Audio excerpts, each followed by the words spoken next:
Olá, povão, tudo bem? Hoje eu vou fazer para vocês um review deste livro aqui, Crianças de Asperger. O subtítulo é As Origens do Autismo na Viena Nazista. Esse livro aqui, ele historicamente é muito importante na nossa área e eu vou falar alguns detalhes importantes, né? As discussões que já houve sobre ele, os documentos que estão aqui. Então fica aí para a gente conversar e saber porque é tão importante conhecer essa história.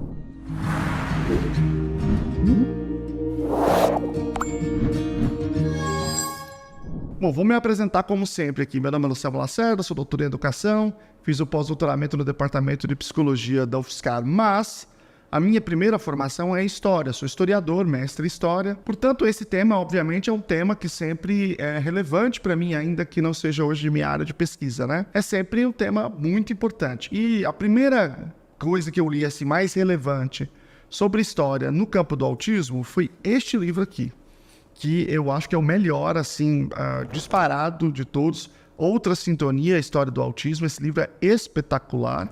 Em inglês é A Different Key. Ela do John Donovan e Karen Zucker. Esse livro é muito bom. Vou colocar o link aqui de todos os livros que eu vou mostrar, tá? E uma das coisas que se fala nesse livro é a história do Asperger e da síndrome de Asperger. Porque eu vou contar rapidinho e depois eu chego no livro aqui, tá? O Asperger, né, que era um médico, Hans Asperger, né? Ele era um médico austríaco e ele fez uma publicação que ele descreve um certo perfil de algumas crianças, que é um perfil que tem as mesmas características do que a gente chama de transtorno de espectro autista, mas o caso mais leve, né? O caso que a gente hoje chamaria de nível 1. E ele fez isso um ano depois do Lee O'Connor descrever o autismo e publicar em 1943. Inclusive, por que eu chamo de Lee O'Connor se escreve Leo Kanner? Porque aqui eles falam que a pronúncia é esse, porque ele era austríaco, ele não era americano. Então, a pronúncia não é como a gente esperaria de alguém cujo nome soa em inglês. Ele publicou, portanto, um ano depois. Só que existe uma questão importante no campo da ciência. A ciência, quase toda ela, é feita em inglês, certo? Então, quem faz ciência fora dos Estados Unidos, num país que não é anglófono, né, não fala inglês, de um modo geral, a gente tem que aprender inglês. É claro que depende da área que você pesquisa, né? Por exemplo, história, né, outras línguas, alemão e francês acabam sendo muito forte, mas via de regra a maioria das áreas é o inglês, né? Então nós que estamos atuando na ciência fora dos Estados Unidos temos que aprender, mas quem mora nos Estados Unidos não aprende outros idiomas, Estados Unidos e Inglaterra. É muito difícil eles aprenderem, muito improvável. Mesmo sendo cientista high level, assim, tem casos, mas é assim, a exceção da exceção. De modo que uma coisa acaba circulando, um conhecimento acaba circulando, digamos assim, naquilo que é a ciência de mais alto nível, digamos assim, né, que mais influente, quando está publicado em inglês. E esse trabalho do Lee O'Connor estava em inglês, mas o do Asperger não. Ele estava em alemão. Portanto, ele só circulava naqueles países, né, que falam alemão. Os outros países que também trabalham com ciência, em geral, cada um fala o seu idioma, eu inglês. Então ele acabou ficando muito limitado, autocontido naquele contexto. Mas esse trabalho, né, do Asperger foi descoberto por uma psiquiatra inglesa chamada de Lorna Wing, que é uma pessoa muito importante na história do autismo, porque ela que criou o conceito de espectro do autismo. Ela chamou primeiro de contínuo, depois de espectro. Depois, um outro vídeo eu explico melhor isso. E aí, ela pegou e traduziu o trabalho do Asperger e começou a discutir. Existiria uma síndrome de Asperger, né? Eu vou colocar o artigo aqui para vocês verem, né? Na verdade, ela não estava nem defendendo, ela estava discutindo, ela não estava nem defendendo que existia uma condição com esse nome, mas acabou pegando essa ideia contra o trabalho dela e no DSM-4 se incluiu a síndrome de Asperger. E antes de se colocar o nome, né, de uma condição assim, eles fazem uma pesquisa bastante grande sobre o indivíduo, né, para evitar mal entendido. E aqui nesse livro, no Outra Sintonia, eles contam isso. E aí eles colocam o nome. Um pouco de tempo depois, surgem os documentos que revelavam que o Asperger, o Hans Asperger, tinha uma relação com o nazismo. Eles estavam apreensivos com isso, procuraram e tudo dizia o contrário. E aí, esses documentos foram revelados e publicados. E é disso que se trata esse livro. Esse livro é um trabalho historiográfico importante, né? A história dele, a revelação desses documentos veio muito antes do livro.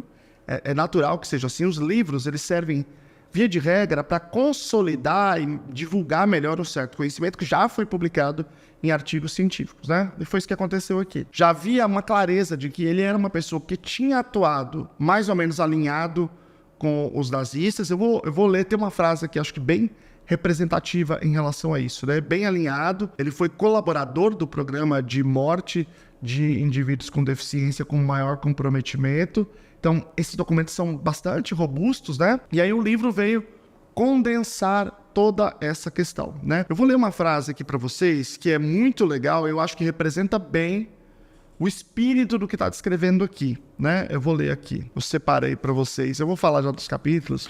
Ele diz assim, ó: Asperger não foi nem zeloso apoiador, nem oponente do regime. Foi um exemplo desse deslocamento para a cumplicidade. Fez parte da confusa maioria da população que alternadamente se conformou, concordou, temeu, normalizou, minimizou, reprimiu e se reconciliou com o governo nazista. Então, eu acho que isso aqui é muito descritivo da posição do Asperger. Porque o que aconteceu foi o seguinte: o governo nazista, né, ele chega ao poder no começo da década de 30 e 32, e ele começa uma série de anexações. Primeiro, eles vão ali na Tchecoslováquia e na Áustria, que é onde nós estamos falando aqui, né?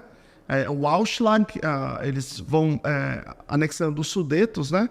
Algumas áreas que têm população germânica, e depois eles ocupam toda a Áustria, e aí tem toda uma comoção na Europa, mas não era a Segunda Guerra Mundial ainda, tá? E aí depois, quando eles invadem a Polônia, que começa de fato a Segunda Guerra Mundial. Mas isso aconteceu desde antes da Segunda Guerra, a anexação da Áustria. Porque tinha um movimento que a gente chama de pan-germânico, porque os austríacos também eram germânicos. A Alemanha é um país recente, é um país de 1870, né? Então, aquela população que era mais ou menos similar em termos culturais, acabou se dividindo. Porque você tinha o Império Austro-Húngaro, que era muito forte, e aí você tinha aquilo que os vários reinos que se formaram a Alemanha. Eles acabaram ficando separados nessa formação, né, dessa nação da Alemanha. E havia um certo sentimento de que aquilo ali era um povo mais ou menos similar àquele expansionismo do nazismo, acabou tendo a Áustria como alvo, né? Um dos primeiros alvos ali. Então, havia, em princípio, uma certa recusa da população, mas havia um sentimento meio dúbio, né? Havia uma ideologia nazista muito forte de convencimento das pessoas, e o Asperger foi um cúmplice. Houve uma certa conivência dele. Então, ele mandava crianças com maior comprometimento para a morte. Então, eu posso dizer, olha, que cara absolutamente sem caráter e tal. E, por outro lado, ele fazia outros pareceres que acabavam deixando outras crianças que tinham outros quadros mais leves fora. Aí você pode dizer, nossa, ele era muito defensor, né? E o historiador, ele não tem que ser um propagandista de nada, ele tem que ser um cara que faz uma literatura mais objetiva, mais clara, fundamentada em documentos, mais sóbria. E eu acho que esse parágrafo revela muito a sobriedade da Edith Schaeffer, que é autora aqui, né? Tem uma sobriedade muito grande. Esse livro revela muito, diferente, por exemplo, deste livro aqui, Neurotribes. Eu não gosto desse livro. Eu acho que esse livro é um livro apologia. Ele faz uma apologia e uma apologia ao Asperger, como se fosse um herói, um negócio assim, distorce as coisas. Eu não gosto, eu acho esse livro péssimo, assim. Existe todo um debate sobre esses dois livros, que eles têm uma proposta que tem certa similaridade. Esse aqui eu acho um livro incrível, esse eu acho um livro péssimo. É um livro, Neurotribes chama, né? É um livro, ele não tem essa sobriedade, ele tem uma marca mais ideológica muito forte, assim, né? Mas esse livro aqui, esse Crianças de Asperger, ele tem essa marca, assim, esse trabalho mais sério, mais cuidadoso, mais detalhista. Mas, na verdade, o que eu mais gostei nesse livro não foi nem tanto a descrição da construção desse conhecimento de que o Asperger era um cara conivente com o sistema nazista. É mais uma descrição sobre como que ele e o Leo Kanner, que eles são do mesmo lugar, né, do mesmo país, né, como que eles beberam de uma fonte anterior que já tinha descrito que era autismo. Então, na verdade, já tinham surgido outras discussões. O secretário do Leo Kanner tinha trabalhado com Asperger, então ele publicou em 44, mas talvez ele tivesse produzido alguma coisa antes, tinham outros documentos lá anteriores. Então já havia um debate em relação a isso. Mas esse livro, ele mostra que essa expressão, por exemplo, né, crianças autistas e tal, já era utilizada no contexto clínico da Áustria, em certos hospitais, muito antes deles, por outras pessoas antes deles começarem a atuar nesses lugares. Então já era uma construção ali que foi uma identificação histórica, muito mais coletiva do que individual desses dois sujeitos, e que eles fizeram uma outra elaboração e que eles acabaram publicando e ganhando essa publicidade maior. Mas é um conhecimento construído historicamente de uma maneira muito mais sólida nesses contextos, né? Olha, o termo autista já era utilizado na década de 30, né? E aqui tem uma parte interessante sobre isso. Michaels, né, também sugere o uso casual e partilhado do termo autístico em seu artigo de 1935, um autor que era ligado ao hospital. Vou ler outro aqui. 2 membros da Clínica de Educação Curativa, o médico George Frankl, não sei se é assim que fala, e a psicóloga Annie Wise, publicaram um artigo sobre crianças com tais características autísticas. Em 1934, Frankl descreveu aquelas que, abre aspas, cercadas por um grupo de outras crianças, não sentem a atmosfera e, portanto, não conseguem se adaptar, fecha aspas. E que ele acreditava que se devia, abre aspas, pobre compreensão do conteúdo emocional do mundo falado. Aí, em 1937, o Frankl ele publicou um outro artigo dizendo que os indivíduos não conseguiam representar bem essas emoções no rosto, né, que com rostos parecidos com máscaras, que frequentemente levavam a sério mal entendidos, né, a tal da compreensão literal. Aí está dizendo aqui, ó, mas está dizendo que não como uma patologia. Aí está dizendo, abre aspas, nenhuma doença foi descrita aqui, antes uma disfunção que pode ocorrer em várias doenças e ser acompanhada de várias outras disfunções.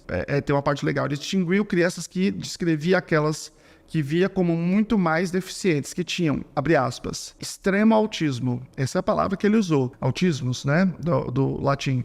Ou estavam autisticamente presas. Então, essa era uma utilização bastante comum e já publicada, inclusive, e utilizada coloquialmente o próprio Asperger. Escreve isso numa carta, utilizado coloquialmente no hospital de uma maneira muito clara. Eu acho que essa, na verdade, do ponto de vista histórico, como historiador, essa é a contribuição histórica mais interessante deste livro, né? E é claro que ele conta muito bem essa relação com o nazismo.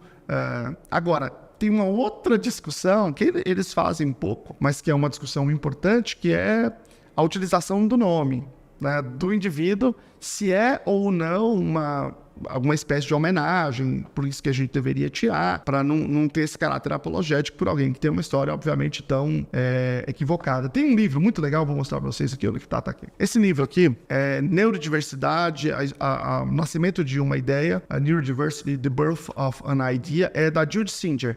Essa é a criadora do termo neurodiversidade. Eu vou fazer depois um vídeo também sobre esse conceito, né? Ela criou muito antes, e aí ela fez esse livro agora discutindo essa criação. Nesse livro, ela fala um negócio muito legal. Quando se soube que ele tinha essa história macabra, né? O Asperger, se favoreceu a utilização do termo ASP.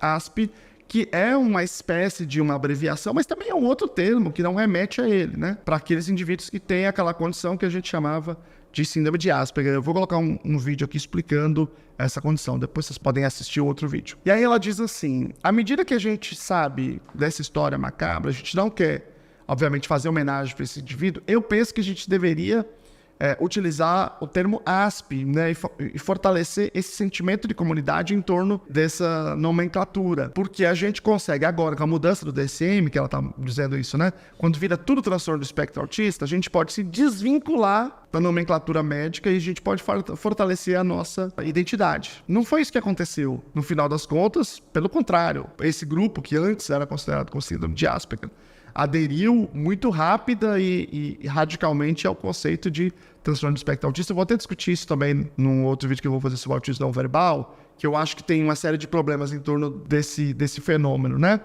Mas não ocorreu. Mas eu acho muito interessante essa proposta dela de fortalecer especificamente essa identidade, né? E hoje não se tem mais nos manuais diagnósticos, né, nem no DSM, nem no CID novo, embora ainda se possa oferecer o diagnóstico de síndrome de Asperger, porque ainda está, a rigor, no Brasil, utilizando o CID-10. O Ministério da Saúde já disse que a utilização completa do CID-11, quando vai sair toda a tradução, tudo completo, é a partir de janeiro de 2025. Então, pode-se formalmente estar no diagnóstico presente ainda a síndrome de Asperger, mas em geral a gente não usa essa expressão, né, ela é difícil de ser utilizada, ela está entrando em desuso. Vou colocar também um outro vídeo aqui sobre autismo leve.